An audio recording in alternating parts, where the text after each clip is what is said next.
All right, so good morning, or good morning, everyone. It's still morning. My name is Jesse, and I am with Exploring by the Seat of Your Pants. For those who don't know, we're all about bringing conservation, adventure, and science into classrooms around North America. Today, we've got a perfect person for that, and I'll introduce her in a minute. Right now, we've got 6 classes joining us from across North America, so let me give them a chance to do a bit of a shout out. We've got Mrs. Perry's grade 3s from Calgary, Alberta. Woo! Hi! All right. We've got Mrs. Tsuyoshi's grade 4-5s from Richmond, BC. They're coming in. We've got a few. Hi, guys. We've got Mr. Steltman's grade 5s from Burlington, Ontario.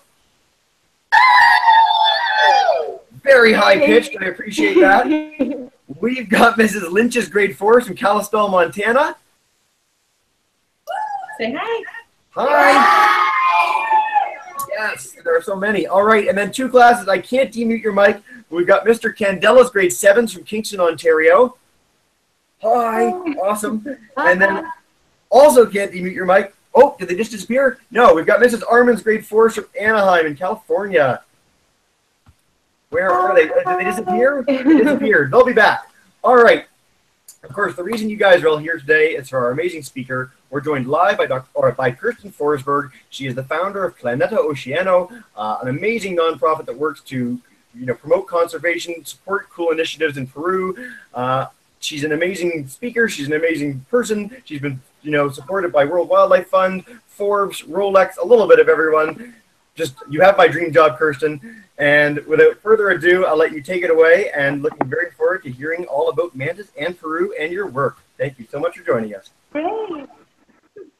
Thank you so much, and thank you everybody for coming. So this is actually my first time that I'm doing this. So bear with. So I have to share my screen. I am sharing it right now, and please do let me know if at any point. Yeah, right now it's still you. Shared already? Nope, it's still you. Oh my God. Okay. That's okay. We'll figure it out. Putting here. Share. So usually it's the See yourself now, right? Yes, I can. I can see myself, and I can see mantas. Yay! Excellent. So, do you all see the Manta Ray? Yep, you're good. Do you? Great. So I am going to talk a bit about Planeta Océano's work with manta rays and marine conservation, and a bit about my story, but also how this community story, and I'm going to talk a bit about a few examples of just like yourselves today, of how they have contributed to marine conservation as well. So just a really quick overview where I am right now. I am here in Peru. I am based here right now in Lima, the capital of Peru. I'm going to be talking about is here up north in the border with Ecuador, but just so you know where I am at. So this is me as a kid. I started off really having this passion about and marine conservation and writing, that I wanted the world to get better. So I think it's just about following your dreams, right? When I finished school, I studied biology, and when I was studying biology, I had to do a research project. I had to do a research project on threatened sea turtles. We have 7 different species of sea turtles, and out of those 5, we have in Peru 5 species of sea turtles, all of them threatened, and we were finding sea turtles that were just washing up ashore. And we wanted to understand the mortality and why these turtles were being found dead ashore. Interesting was that project, what I said was, okay, I don't want it to be just me, right, counting a lot of sea turtles. Why don't we start inviting people to help us out? We had over 100 local volunteers, and we had young university students and school students and fishers contributing to going out to the beach, reporting sea turtle mortality, but also when we found sea turtles, when fishermen found sea turtles caught incidentally in their nets. So this was a really, really cool project. It started out really as a very small community project. My eyes to see that there was these wonderful people that people really wanted to contribute, and you just needed to give some sort of platform in order for people to target conservation. So that's how this initial project turned out to be Planeta Océano, which is the nonprofit that we are today. What I'm seeing is that their sea turtles were kind of like the tip of an iceberg. More things to do for marine conservation. Climate change, overexploitation, and all of these things, it's not just that it's damaging the environment, it's also jeopardizing livelihoods and security. And so I was friends with the fishermen and with their daughters and with their sons, and they were excited about all of these issues. Formed this nonprofit which for people to conserve marine environments, and we do it. We work in research to generate information that can education, because this was something that was very much lacking in our country. So we wanted to make sure that oceans were a topic that was schools and taught through fun, games, and dynamics. And our third pillar is sustainable development, in which we wanted to promote businesses that would help support communities, but that it would also support environmental conservation. So I want to tell you a few examples of the fabulous people that we've been working with along the way. And I want to start with, and so these are two girls. After we had finished our sea turtle project, these two girls call us and they say, you know what, we found a little sea turtle. So it happens that apparently a female turtle had come out to nest in front of their house. Little turtles and baby turtles had been disoriented with the lighting from the town, and they had gone towards the houses. And so what a lot of people did was just like take them away, unfortunately. And these girls also took one, but they had it in the bucket, and they called us. And after some time, because the turtle had already grown, they called us and they said, you know what, we just found this turtle. We would want to see what we can do with it. So we went to the girls, and what we found out was that this was the very first ever evidence of green turtle nesting of one of the species in Peru. So this was a report done together with the girls. We went out, we freed the turtle, we told the girls that it would live in the ocean, helped us develop this publication, scientific publication that went out, names of the girls on, and it shows how everybody, even like kids, contribute towards science. So then what happened is we had the whole community interested in turtles, and we noticed that there were sea turtle carapaces, different establishments, hotels, and restaurants. Develop a contest, a painting contest with kids.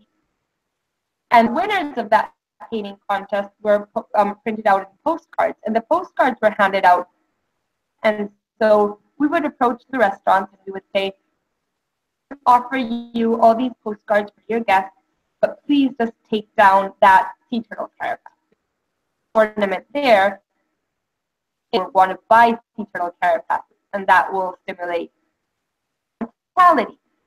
So this was a campaign done together with kids, also going out and measuring, sea turtle mortality, and we had a lot of kids participate, and we had this little kid, Sway, and remember him because he's going to be important later on, helping out in going out and seeing what the problems were in the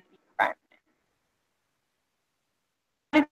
Participating, we formed a network that's called the Marine Educators Network of Northern Peru. It's formed out of schools, and we work with the teachers and youth and kids And it's not just talking about marine environments, but also doing stuff for marine environments.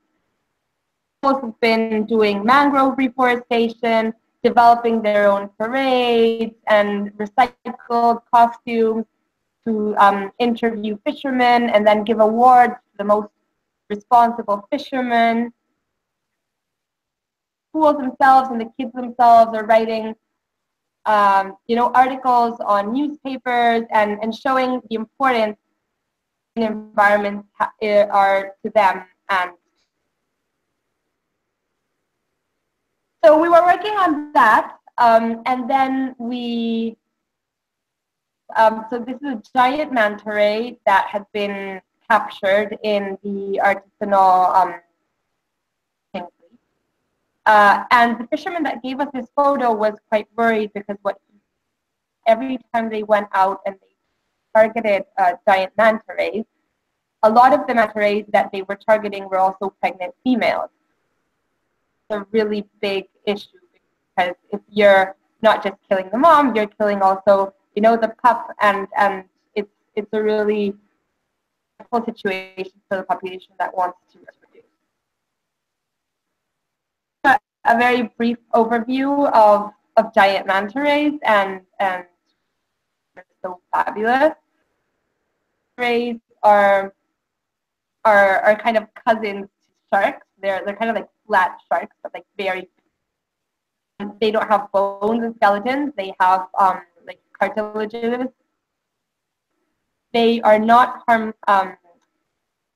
They're completely harmless. They do not have a sting. So a lot of people will say, Ray, that had that incident with the crocodile hunter, and this is not the giant manta ray. It's completely harmless. It feeds on plankton, so it's a filter for there. It just when it's going through the ocean, filter the water, and then have tiny plankton that's in the water. It reproduces really slow, so it has one pup each 2 to 7 years. And become, sexually mature between the ages and 10. So it reproduces really slow, and that means that any type of harvest or killing it is not. Are said to be very small, and in Peru, what was most interesting is that what we found out from colleagues is that manta rays from Ecuador to Peru, and in Ecuador, the largest population of giant manta rays what we're talking about is that we were in front of the largest population in the world witnessed for local meat. With national partners and international partners was to understand why manta rays, how many manta rays were being harvested. A huge amount of harvest, but we could see that tons of at least a dozen of giant manta rays were harvested here. Started researching manta rays out in the water. We wanted to understand who were and what they were doing at what times we could find them. What we do is we go out with them on a boat, and then when we find a manta ray on the surface, we'll go diving with the manta ray, and we'll take photographs of its belly. So if it's, you can't see it here, you dive really underneath it, and then you take that image, kind of like what I'm showing you. So all of these are different manta rays.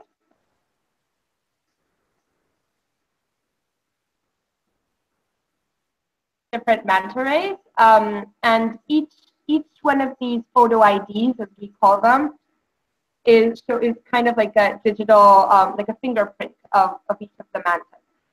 So each little spot is different to other spots in giant mantas, and that way you can understand how many mantas you're seeing. If you're seeing manta rays that have also been reported in Ecuador. So we were working on this project, and we invited these two boys to come out with us. So Andres and Andy, they came, the two of them came with us on a boat and went swimming with the manta rays. And it was just the most incredible and most beautiful experience they could get. And once they came back, they were painting. So he's studying now to be a painter, painting murals, these beautiful murals across the city, town, really showcasing the importance of conserving giant mantas. Or note that before, nobody even really thought about this. It was just a species that was thought about for its meat. The regular citizen didn't even knew existed in front of waters in front of us.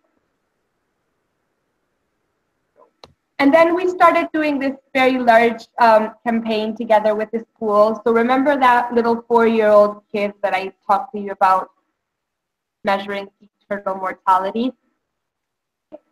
10 years later, so he's now 14 years old, not only in charge of his own environmental group in his continuing fauna monitoring campaigns. So now he's one of our main ambassadors for manta ray conservation, and these guys a documentary of our work and also filming Josue, 10 years later, and still going on with to protect marine biodiversity. Schools kept on going, and we've been developing together with them. The schools have been developing manta ray fairs.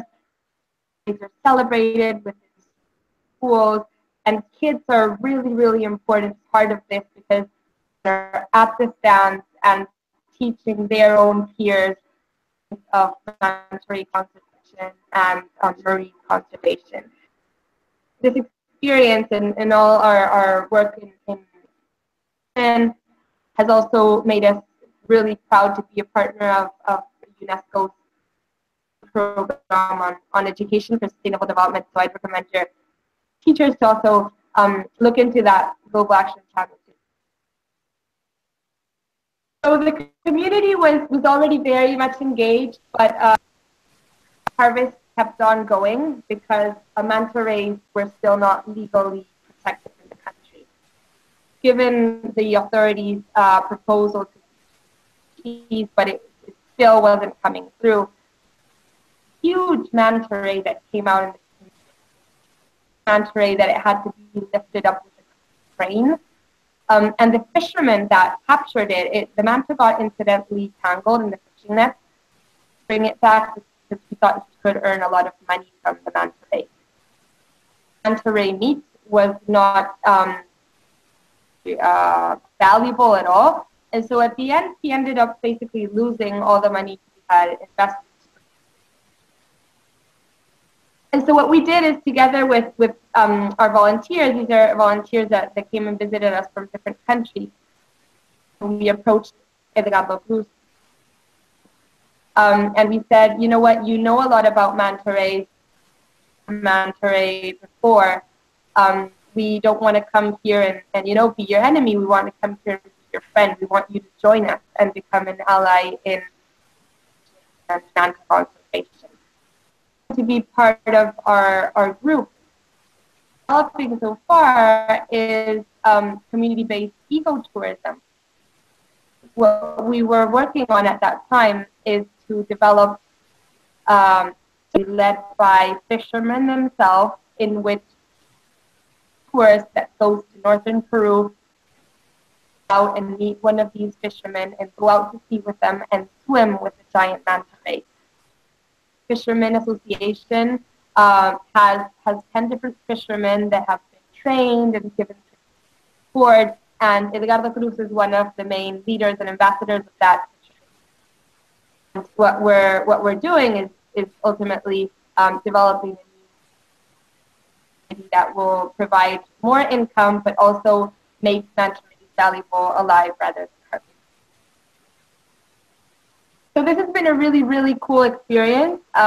We have been working with this incredible community and showcasing giant manta rays as tips for marine conservation. And mantas are now out on, the main scenes in Peru. Peru are there on National Geographic magazine, and news shows. And what happens is that this starts generating pride. So are very much engaged, teachers are engaged. That proposal that I told you about that we wanted Manta Ray protected finally came through. So as from December 2015, protected in our country, and getting all the community together, everybody together to really conserve and protect the species, but not just conserve that species, but also conserve its habitat. We want to conserve all marine environments in general. It's been getting a lot of national and international recognition. I think one of the greatest experience for us as a group and community, this award is called the Rolex Awards for Enterprise.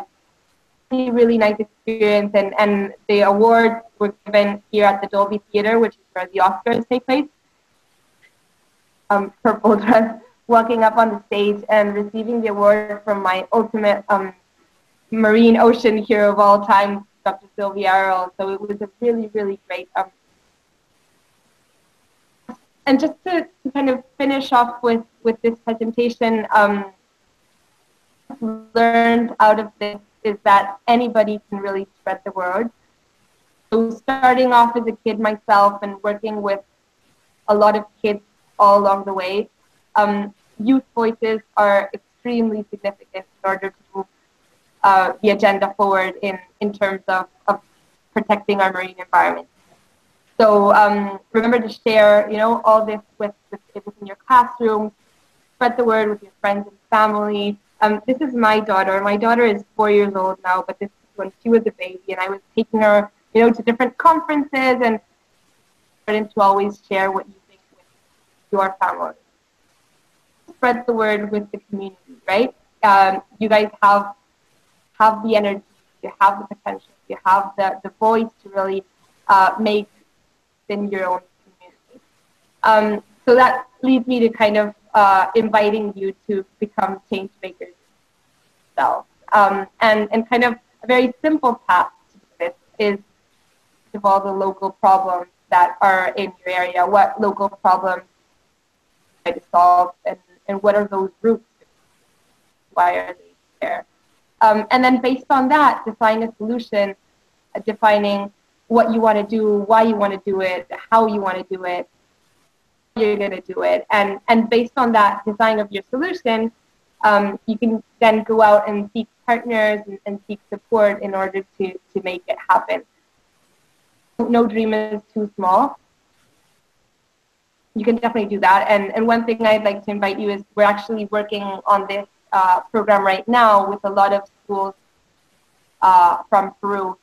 And we're entering a new phase in which we're going to start connecting schools from Peru that are already doing their own projects in their country through online exchanges and really exchanges between schools. So if you're interested in that, feel free to let me know later on if you want to get connected with me. That would be it. And just follow your dreams, or what I would say. Definitely environmental conservationist, but whatever you want to do in life, and whatever you want to do, you can do it. Your mind, passion to it. So thank you. Thank you. That was outstanding, Kerstin. All right. One thing I want to note before we go to questions is that so many of our speakers say, a question will be asked, what can kids do? And then you'll have to try and find something. And you actually just showed what kids can do, be part of science papers, lead community activism. I mean, it's awesome. So that's great. And we'll definitely, for all the classes that are interested in partnering with Peruvian classrooms later, Joe or I will be happy to pass along emails and connect classrooms. So that's easy for us to do, and great. All right, let's go to some classes. Let's do some questions. So we'll start with Mrs. Perry's class. If you guys have a question, go right ahead. Okay, we have a question from Sally. How are you going to save the manta rays? Great. So that's a great question. How are we going to save the manta rays? So manta rays really, I'd say that saving manta rays doesn't have like one only solution. It's like saving the marine. No, only one. What we've been doing is having different solutions. So teaching the kids, working with the communities, valuable alive rather than harvested. And now, actually, this is a very interesting new thing that I haven't talked about in the presentation, but that we're working on right now, is part of our research in the next year is going to be focused on satellite telemetry.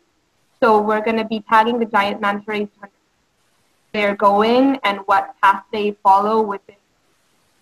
So by doing that, we want to understand behaving in the water, reduce any sort of entanglement with fishing nets. So that's kind of like our next. We've been able to protect them in terms of they can't be intentionally harvested, but they're still incidentally harvested. So that's our next. It's a good question because there's a lot of things to be done. Well, we'll have to do another hangout with you when that's done, and we'll find out what your next project is, and we'll just keep going and going and going. All right, Mrs. class, if you guys have a question, come on up. Does anyone have a question, Miss Yoshi's class? Oh, lots of questions all of a sudden. Okay, well, pick one. Come on up. Yeah, sure thing. So, here's my question. Basically, in the next year or two, you know, that sort of stuff, what is Planeta Océano going to do? So is your question in the next year or two, what is Planeta Océano going to do, or what are you going to be working on? Yeah, exactly. Yeah. Perfect. Thank you. Yeah, so in our next year, like I was saying, we're really excited because we have recently partnered with a scientist. Her name is Barbara Block, and she's at university. And we're going to be tagging the giant manta rays, like I said, so we're going to be understanding where they're going to. Interesting opportunity for schools like yours. If you want to check out where the manta rays are headed to, we're going to make sure that those shared. And apart from that, and growing our project, excited about this Connecting Schools initiative that I mentioned. What we're going to be hosting in the next year is we're going to be promoting schools from different parts of the world to be developing their own youth citizenship projects. Right. So schools, for example, in Peru will be able to share schools in the US or with schools in Canada or with schools in Europe, and that will like spark this sort of environmental global citizenship in different places. Our goal is to grow, and what we want to do is not just grow in Peru, but grow abroad, and we're for people that can help us grow abroad and make more difference in more places. Awesome. All right. Let's go to Mr. Steltman's class. If you guys have a question, come on up. David. Yep, you're good. For the 40th Rolex anniversary, what was the prize that you got? Oh my gosh. What is the 40th Rolex Awards? Yeah, when you were at the Rolex Awards, what was the prize that you got? What did you get? Wow. Great. Okay. Rolex Awards is an incredible award. It's very prestigious in this field. Anniversary, so that was why they did the ceremony at that theater, and there was a lot of like Hollywood stars. And so, have you ever heard of Titanic, for example, or Avatar? He's the director of that movie ceremony. There was a lot of really cool people there. What it promotes enterprise of people that want to make a difference in the world. I have the environment category, and what we raise funds in order to develop our project. So they give out this grant, good amount of money in order to develop your project. That what is really interesting is share your experience across the world. It's a very small Peruvian nonprofit, right? And now through the Rolex Awards to be on National Geographic and travel to different parts of the world and give press conferences and just the fun and the visibility that the awards give you is.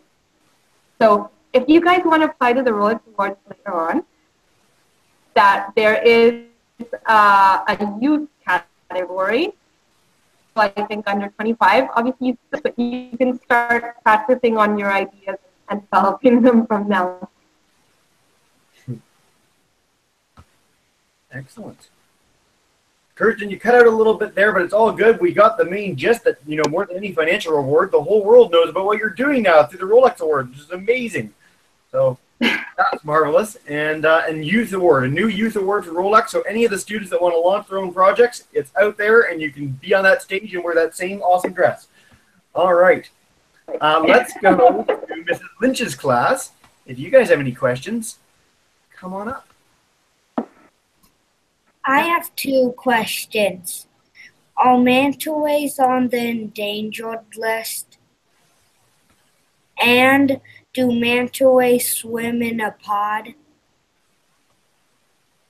So, Kerstin, Wait, so do they swim in a pod? swim in a pod? And I List. what was the first question? Sorry. So the 2 questions are manta rays endangered? Are they on the endangered species list? And do they swim in a pod? Great, those are great questions. So our vulnerable category of threatened.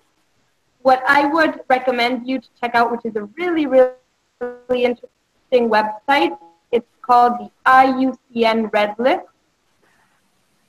In your class, it's the IUCNRedList.org. There is you can find all the different you want to find, and you can see how in the Getting, it's technically not vulnerable, but and they're on that list. As for pods, Sounds like what you can find in many parts of the world is, for example, feeding stations or cleaning stations group, and they're kind of like there together because they like the place and they want to feed or get clean. In case of what we find in Peru, rays typically they are swimming just by themselves. The manta rays just swim by themselves in an area where many other manta doesn't mean that together as a pod. All right. And I really encourage all the classes to look up videos of manta rays getting cleaned at cleaner stations. It is one of the coolest things ever, like ever. So please do check that out. All right, Mrs. Arman's class, you just have to demute your mic, and then you guys can go right ahead.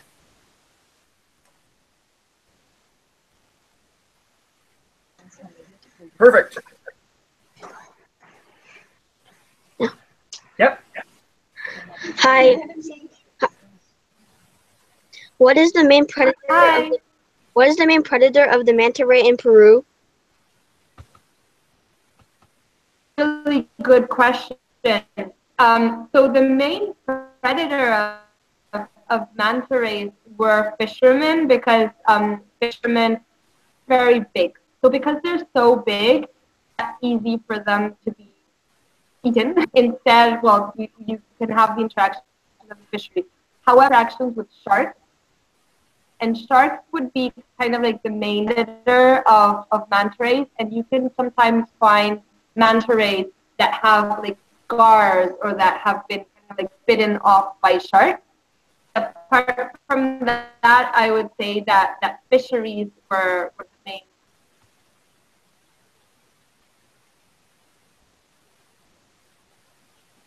Excellent, which is why your work is so important in educating fishermen and making them a conservation target as opposed to something where people are trying to hunt them. All right, and last but not least, we'll go to Mr. Candella's class. You'll just have to demute your own mic as well, but come on down and go for it. It's okay. There you go, perfect. We have two questions. The first one is the giant manta ray a keystone species? And the second one is, like, what's the behavior and personality of the giant manta ray? Great question. So why the first one is why would it be like a keystone or a flagship species? Is it one? Is it a keystone species at all? And tell us a little bit about that. So definitely. First of all, they're migratory. They're important parts of the ecosystem. They're very important parts of the ecosystem. Also, as species, not only because of their,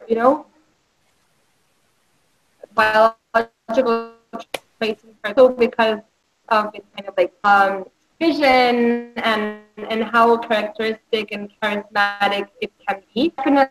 Definitely a very important even for ocean or invasive people. So it's very important.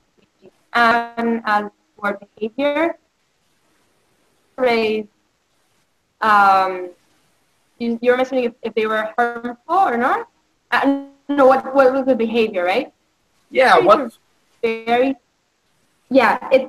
said that their brain versus their body size, one of the largest in all of different elasmobranchs. So, when you're diving with the giant manta ray, it will basically approach you. It can look you in the eye. If you are, it might lift its fin so it won't, hit you. They're very, very intelligent. We are researching in quite interesting that behavior kind of changes in different times of years.